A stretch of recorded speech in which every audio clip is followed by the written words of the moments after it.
To First Corinthians chapter 12, verse number 13. First Corinthians 12:13.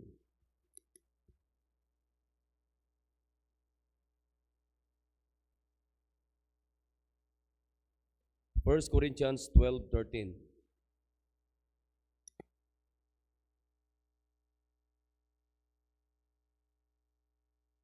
Okay, First Corinthians 12. Brad, pwede bang paki-answer sila na dito muna para medyo madagdagan dito? Ayan, okay na yung mga estudyante dyan, yung mga cream dyan. Yung iba dito. Ayan. Okay, tumayo tayo lahat. Come on. Pag sinabing tayo, tayo. Walang nakaupo. Except kung may mga karamdaman kayo, no problem naman. Okay, nandiyan na kayo. 1 Corinthians chapter 12, verse number 13. Nandiyan na kayo. Okay, verse number 13. Everybody read. For by one Spirit are we all baptized into one body, whether we be Jews or Gentiles, whether we be bond or free, and have been all made to drink into one Spirit. Ayan. Pag-uusapan natin yan. Again, ang pag-uusapan natin ay tungkol sa baptism. Amen? Baptism. But now, for now, we're going to talk about the functional design of scriptural baptism. Okay, kanina, kasama itong mga to, ang pinag-usapan namin is the personal design of biblical baptism. Amen? Anyway, babanggitin ko naman yan. Kaya nag-move on ako doon sa susunod na pag-uusapan natin kasi para hindi naman mainip itong mga to kasi matutulog itong mga to eh. Okay, so ngayon, pag-uusapan natin ano yung function, the functional design of Bible baptism. Amen? Yan, okay. Sige tayo manalangin. Bow your heads. Let's pray. Dakilang Diyos, kami po'y lumalapit po sa inyo at humihingi po ng blessing, wisdom, understanding from Thy Word, O God, as we listen, and please give us the attitude to have the joy as we receive Your words, O God. And please forgive us and cleanse us from all our unrighteousness. Is all we ask in Jesus' name, Amen. Okay, sige, pwede na kayo mo po. Pwede nang umupo. Ayan, okay. Sige, tuloy-tuloy tayo. Ang pag-uusapan natin ngayon ay yung tinatawag na the functional. Ano yung trabaho? Okay, nakikinig?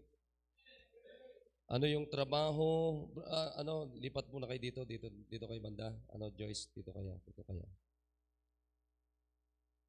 Dito. Pwede bang may mag-a-answer, Brad? Pangalawang ko na yan. Pangalawa na yan. Kanina ulit, sinabi ko ulit. Okay. Diyan sa likod, ang dapat umupo sa likod, yung may mga baby. Kung wala naman kayong baby, hindi kayo dapat umupo. Tsaka yung mga bata, Brad, dalhin sa Sunday school para matuto sila. Ay, dapat dalhin doon. Sayang eh. Oo, sayang. Oo, hindi sila matututo pag sayang yung pagpunta nila. Doon may merienda, dito walang merienda, tapos na merienda rito. Dapat kausapin nyo kasi. Kausapin nyo. Okay, tapos kayong mga nandiyan, forward kayo. Forward kayo. Mahirap talaga pag wala kayo sa pinag-usapan natin pag Sabado eh. Okay?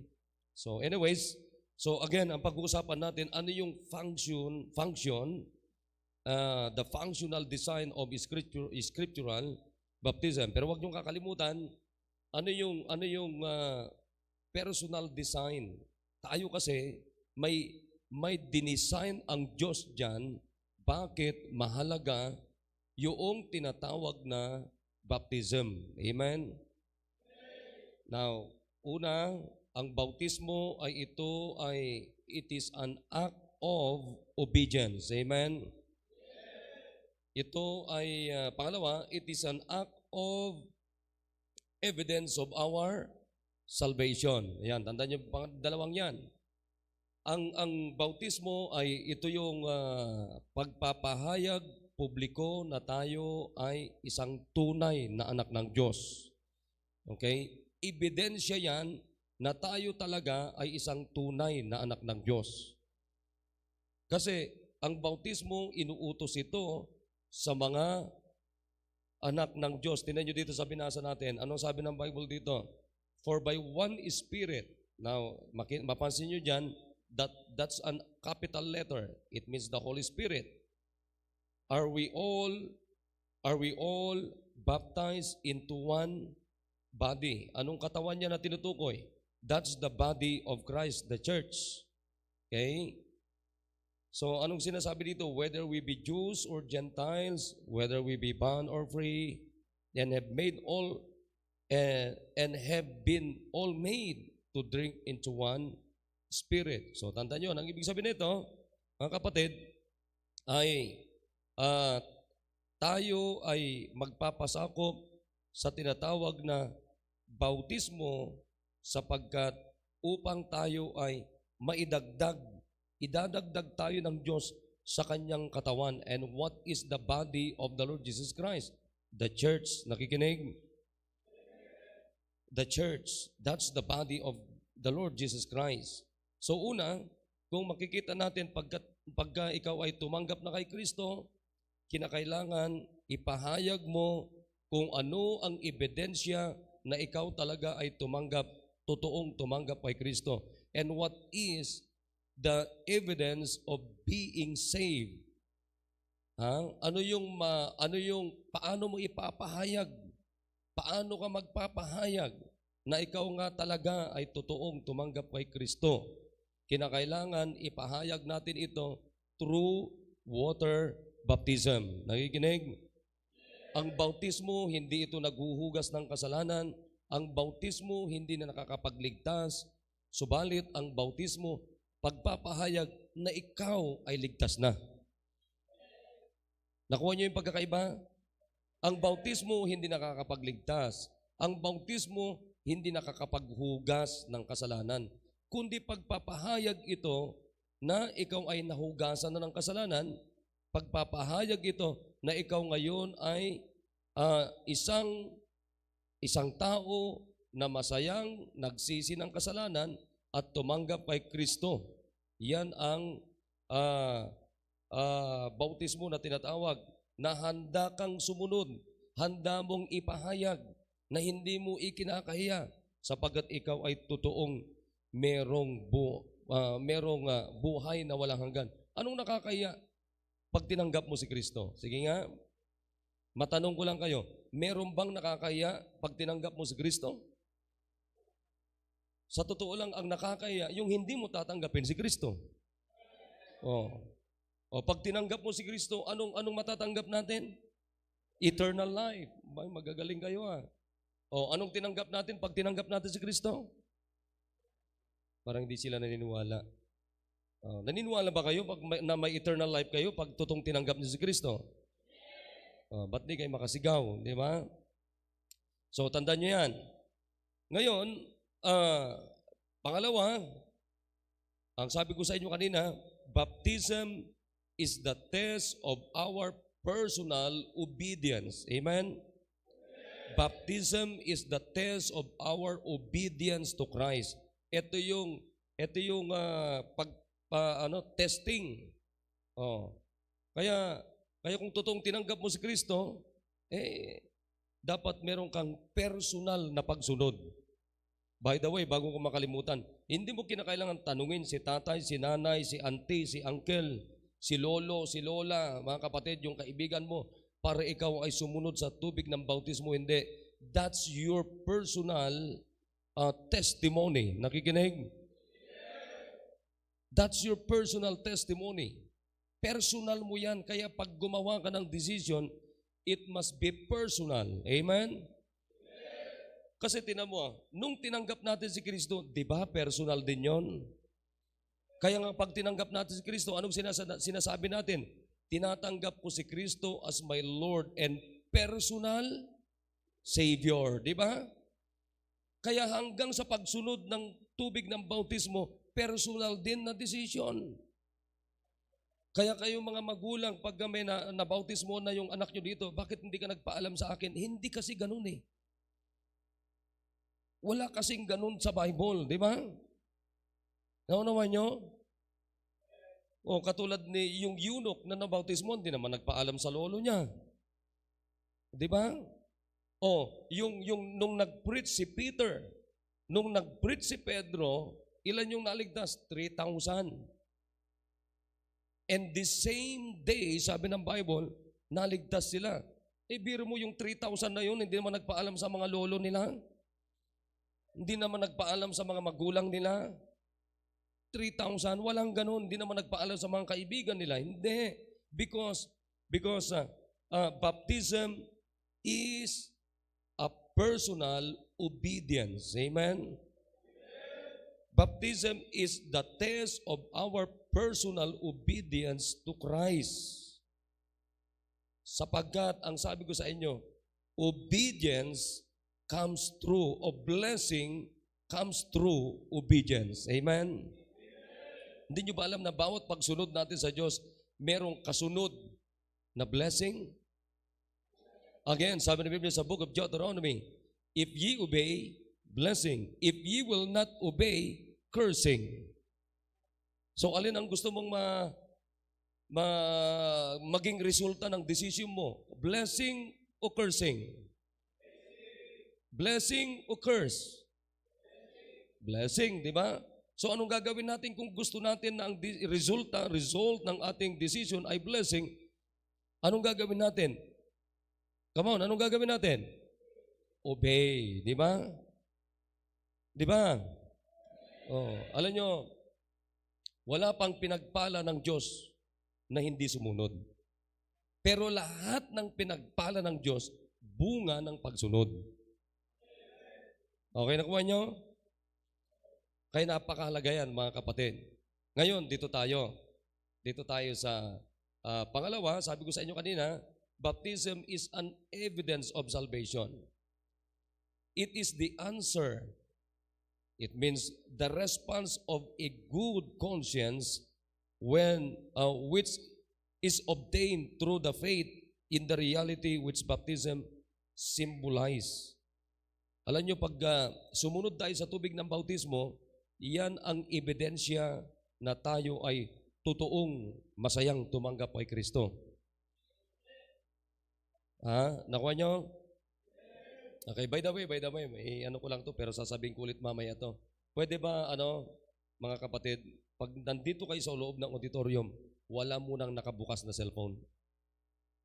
Pwede ba? Nakikinig tayo?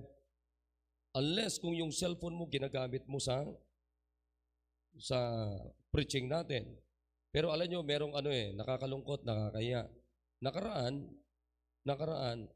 merong bagong baptize sa atin nung anniversary yata. Sabi niya ay hindi ako makapakinig na maayos kasi yung mga nandoon sa harapan niya, mga datihan na nagse-cellphone sila. Kaya may instruction ako sa mga ushers kahapon na pag sino man sa inyo dito na matatagal na nagse-cellphone, kukunin yung cellphone niyo, ibibigay sa akin. At hindi niyo na po makukuha. I'm sorry I'm serious. Ibebenta ko yan, pambili ko ng bakal, pang construction natin dyan. Okay ba yun? Usapan natin? Okay ba yun? Biro nyo naging masama pa doon sa bagong miyembro natin. Kalaan nyo yan? So, hindi maganda yon. Amen? Kaya yan ang pinag-usapan namin kahapon sa mga ushers. So, sige, off muna ang mga cellphones unless kung ginagamit nyo yung cellphone ninyo. Amen? Pero maganda, makinig na kayo. Makinig na lang kayo. Okay? So, let's go to the next na pag-uusapan natin, yung function na dinesign ng Biblia, ng Diyos patungkol sa baptism na tinatawag. Now, number 1, baptism is the door to church membership. Amen? Ayan. Tinan natin dito sa may sa may Acts 2:41. Punta natin ito. Acts chapter 2 verse number 41. Okay, sabi dito, Acts 2:41, then they that gladly received his word were baptized, and the same day there were added unto them about 3,000 souls. Tingnan nyo sino yung mga added? Sino yung mga nadagdag? Yung mga gladly received his word were baptized. Okay, linawin natin na maigi ito. Sino yung mga nadagdag dito? Ito yung mga masasayang nagsitanggap at masasayang nangabautismuhan. Amen? Pagkatapos sila ay idinagdag. Saan sila dinagdag? Dinagdag sila sa Kongreso, dinagdag sila sa Senado, hindi. Dinagdag sila sa katawan ni Kristo. Church is the body of Christ. Amen? Ganito yan. Pag nagsisi ka ng kasalanan, tinanggap mo si Kristo, idadagdag ka ng Diyos sa kanyang pamilya. Pero pag nagsisi ka ng kasalanan, tinanggap mo si Kristo, nabautismuhan ka, idadagdag ka rin sa church ni Kristo. Amen? O halimbawa, katulad niyan, tinanggap mo si Kristo, nabautismuhan ka dito, so dito ka miyembro, nakikinig. And this church is the body of Christ, locally representing the body of Christ dito mismo sa lugar na ito. Kaya nga, ang church is not universal, but church is a local. Nakuha niyo mga kapatid? Hindi tayo naniniwala sa tinatawag na universal church. What we believe about the church that Jesus Christ built is a local church. Nakikinig? O katulad nito sa lugar na ito, Kihas. O tayo ang nagre-represent sa katawan ni Kristo, kay Kristo, through His body, dito sa lugar na ito, locally. Nakikinig? Hindi Fort Bonifacio ang ating sentro. Nakikinig kayo? Sapagkat tayo ay organized na, tayo ay independent. Nakikinig? Pero hindi naman masama na tayo ay makipag-fellowship doon sa pinanggalingan natin. Hindi naman masama yon. But we are independent kasi na-organize na tayo. Okay, nakuha nyo? Pero huwag niyong kakalimutan, hindi ko ito simbahan. This is the church of Christ. This is the body of the Lord Jesus Christ.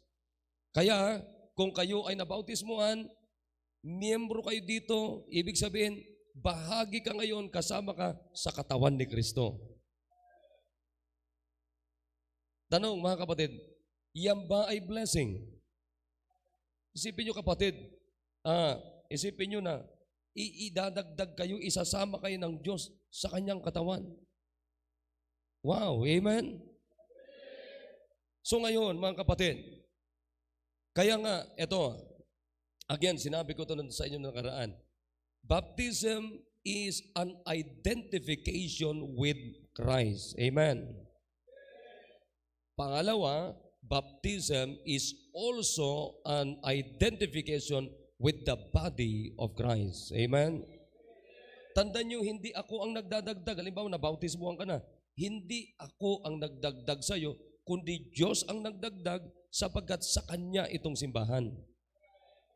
Nagkataon lang na ako po ang itinalaga ng Diyos dito na leader, na pastor, under shepherd, but Jesus is the chief shepherd. Ako yung under shepherd na tinatawag, pero si Kristo ang pinaka-chief na pastor. Amen? He is the chief shepherd. Shepherd is a pastor, pastoring, shepherding. Okay? So saan tayo dadagdag? Doon tayo dadagdag sa katawan ni Kristo. So, baptism is the door to church membership. Is the door of the church membership. Yan. Kaya makita nyo dito, balikan natin yung text na binasa natin kanina, 1 Corinthians chapter 12. 1 Corinthians chapter 12. Okay, balikan natin to. Sabi dito sa verse number 12, nandiyan na kayo? Nandiyan na kayo? Okay, sabi rito, hindi pala sinusundan yung verse. Kayo bang sundan, Brad? Kung kaya mo. Sabi dito, for as the body is one, kaninong katawan? The body of Christ. Ano yung body of Christ? The church. Amen?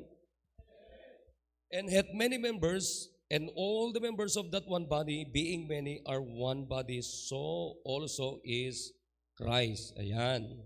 So marami tayo, iba-iba tayo, pero sa oras na naligtas ka, nabautismuhan ka, idadagdag ka ngayon sa katawan ni Kristo, body of Christ. Because church is not the building. Nakikinig? Ang simbahan ay hindi ito yung building, hindi. Ang simbahan ay mga taong kagaya mo, kagaya ko, katulad nating lahat, na mga taong nangagsisi ng kasalanan, nangabautismo na masaya, at yan ngayon yung simbahan. Okay, nakikinig? So, sabi ng Bible dito, for the body is not one member, but many. Ayan, marami na tayo, di ba? Marami tayo. Ano tong marami na ito? That's the body of Christ. Amen? Yan. Again, ang simbahan ay kalipunan o grupo ng mga taong nabautismuhan at meron tayong iisang batayan ng paniniwala. Ito, Bible. Okay? Nagkakaintindihan? Hindi ako pwedeng gumawa ng sarili nating paniniwala. Hindi ka pwedeng gumawa ng sarili nating paniniwala. Tayo ay maniniwala sa gawang paniniwala na gawa ng Diyos. This is now the Bible. This is the foundation of our doctrine. Amen? Or doctrines. Tandaan yan, pundasyon. Ito, wala nang iba. Okay? So, sabi ng Biblia, marami na tayo, pero tayo dapat ay katulad ng sinasabi ng Bible dito na, if the foot shall say, because I am not the hand, I am not the body, is it therefore not of the body? And if the ear shall say, because I am not the eye, I am not of the body, is it therefore not of the body? If the whole body were an eye, where were the hearing? If the whole were hearing, where were the smelling? But now hath God set the members, every one of them in the body, as it had pleased them. Now, makinig kayo. Magkakaiba man tayo ang tungkulin dito, pero sa oras na ang Diyos, ikaw ay dinagdag dito, paano tayo dinadagdag ng Diyos? Through baptism. Paano tayo dinadagdag ng Diyos? Through baptism. Anong ibig sabihin ng baptism? Baptism is an evidence of our salvation. Baptism is the test of our obedience. Amen? So, huwag niyong kakalimutan niya. Ngayon, sabi ng Biblia, magkakaiba man tayo, katulad ko. Ako yung pastor dito. Yung iba dito, may makikita kayo, may mga ushers dyan, may mga Sunday school teachers dyan, may mga violinist dito, iba-ibang ministries. Ikaw, wala ka pang ginagawa. Tama? Tama. Upo-upo ka lang dyan muna. Di ba? So, ngunit, sabi ng Bible dito, isa lang ang dapat pangunahin na sadya natin dito na dapat nating matutunan. Ano yon? Please God. Amen? To please God. Sabi ng Bible dyan, no? But now hath God set the members, every one of them in the body, as it had pleased Him. Dito sa simbahan, mga kapatid, lahat tayo mga miyembro dito ay hindi natin trabaho yung magpayabangan. Kaya makikita nyo dito, pag nagbibigay tayo, mga kapatid, bagamat may mga pag-raise tayo minsan, sinusulat lang natin yung pangalan. Ito, pag nag-o-offering tayo, sinusulat natin, pero para maipag-pray ang bawat isa. Amen? Pero makikita nyo dyan, katulad yan, ako magbigay ng piano, nakalagay dito, ayan, piano, nakalagay dyan, donated by Grace Kerlen. Walang nakalagay dyan. Bakit? Magbigay ka, magbigay ako, magbigay tayo, pero ang nasa isip natin, nasa puso natin, to please Him. Not to please somebody. Amen? Nagdadala tayo ng tao, nag-aakay tayo ng kaluluwa, nagagamit tayo mga kapatid, but to please God. Amen? Ganon, yun ang trabaho natin. Hindi pwedeng paligsahan, hindi pwedeng payabangan. Hindi. Kaya nga, sa pangalawa, ang pinaka-function, mga kapatid, ng bautismo is, number one, baptism is the door to church membership. Pangalawa, baptism is the starting point in serving the Lord. Amen? Ngayong miyembro na kayo, nabaptize na kayo, dapat naglilingkod kayo. Kaya nga dapat hindi lang kayo umaattend, kundi naglilingkod ang bawat isa. Amen? Kaya sabi ng Bible dito, and if they were all one member, where were the body? But now are they many members, yet but one body. Sabi dito, and the eye cannot say unto the hand, I had no need of thee, nor again the head to the feet, I have no need of you. So makita nyo, ako yung pastor, ako yung nagpipreach sa inyo, ako yung nangangaral sa inyo ng salita ng Diyos, may nag-aasal dyan, hindi man kayo yan, hindi man tayo magkakaparehas ng tungkulin, trabaho, ng function, pero makinig kayo, hindi po pwedeng pare-parehas ang function natin, pero dapat iisa lang yung sadya natin. Ano sadya natin? To please God. Parang katawan natin, tingnan nyo ang katawan natin, iisang part lamang ba yan? Isang bahagi lang ba yan? Sabi nga ng Biblia, anong ganda, anong kwenta ang katawan na puro mata? Ano kaya itsura nyo? Katulad yan, eto, machong-macho, pero puro mata naman. Alam nyo kung ang tawag doon, nakakatakot yung puro ka mata. Kung hindi naman puro mata, puro tenga ka. Abay, ang dami mong tenga. Nakuha nyo mga kapatid? Pero makita nyo, meron tayong isang katawan, pero maraming parts. Bawat parts, may function yan. Naniniwala ba kayo? Hindi pwedeng magkaparehas ang tungkulin, gagawin, function ng tainga natin sa mata natin.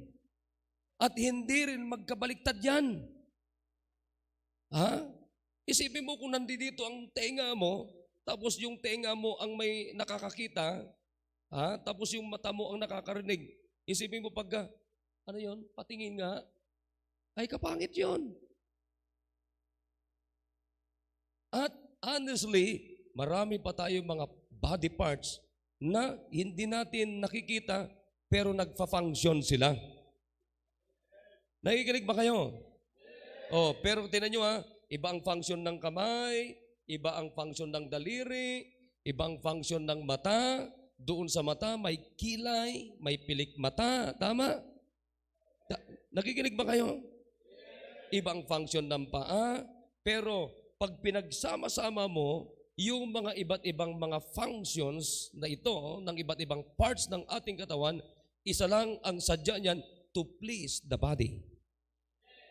Sa church naman mga kapatid, magkakaibang tungkulin natin, pero hindi natin kailangan magpayabangan sapagkat ang tungkulin natin, ang function natin is to please Jesus. Because Jesus is the head. Kaya nga, anong sabi ng Bible dito? Sabi niya, and the eye cannot say unto the hand, I have no need of thee. Sige nga, kung ang kamay, sasabihin niya sa paa. Tingnan nyo sabi ng kamay, magyayabang, hindi kita kailangan. Pero hindi alam ng kamay na yung paa, yan na nagdadala.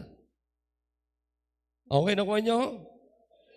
Hindi rin pwedeng sabihin ng kamay, hindi kita kailangan, sabi niya sa mata, anong kukunin nito kung walang mata? Ganun din sa bawat isa sa atin dito sa ating simbahan. Amen? Amen! Dito hindi uso ang payabangan dito. Hindi yun ang function ng miyembro. Ha? Hindi yun ang function nating bilang miyembro sa lugar, sa simbahan ito. Nakikinig kayo? Ang function natin is to help one another. Kaya nga ano sabi ng Bible dito? Nay, much more those members of the body which seem to be more feeble o may mga hina are necessary. And those members of the body which we think to be less honorable, upon this we bestow more abundant honor, and our uncomely parts have more abundant comeliness, for our body parts have no need, but God hath tempered the body together, having given more abundant honor to that part which is lack, that there should be no schism. Ibig sabihin, pagkahati-hati, division in the body, but that the members should have the same, ganda na ito, ano nakalagay dyan?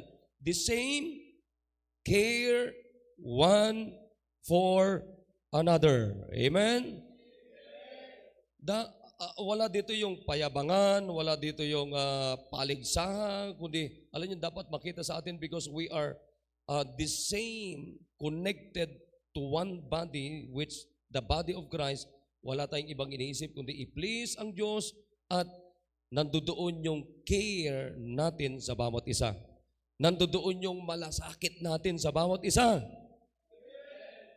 Amen? O halimbawa, may kapatiran na kailangan tulungan financially, tulungan natin.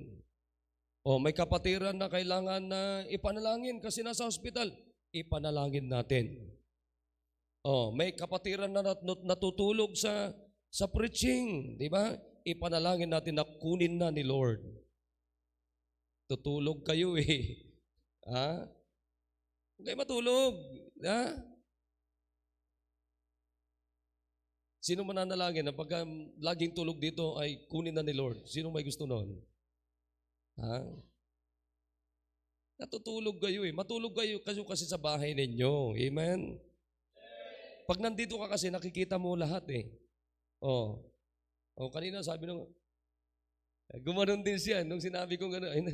Ngumiti rin siya eh, parang hindi siya yun eh. Pero siya yun. But anyways, nagising naman siya. So, makita nyo kapatid, alam nyo, pinakamaganda na spirit ng simbahan is to care one for another. Amen? Love one another. Amen? Yung nandun yung malasakit natin sa bawat isa. Kaya nga mga kapatid ngayon, miyembro ka na, nabaptize ka na, alam pinakamagandang spirit to please God. Amen? Aatin ako, makikinig ang salita ng Diyos para pag nakapakinig ako ng salita ng Diyos, yun yung batayan ng paglilingkod mo sa Panginoon. Ha? So, yun ang pinakamaganda. Hindi pupunta dito para i-please kung sino-sino. Mali po yun. Amen? Pupunta nga ako, siguro pag nakita ako ni ganito, matutuwa siya. Isang araw hindi ka na pupunta rito. Bakit? Kasi tao ang piniplease mo. Nakikinig kayo mga kapatid? Ang pinakamaganda na i-please natin yung may-ari ng simbahang ito. Sinong may-ari ng simbahang ito? Jesus Christ. Hindi ko po pag-aari ito sapagkat member din ako sa katawan ni Kristo, sa simbahan na ito. But Jesus is the head and Jesus is the owner of this church. Amen? Kanya ito eh. Kaya anong sabi niya nung magtatayo siya, I will build akin.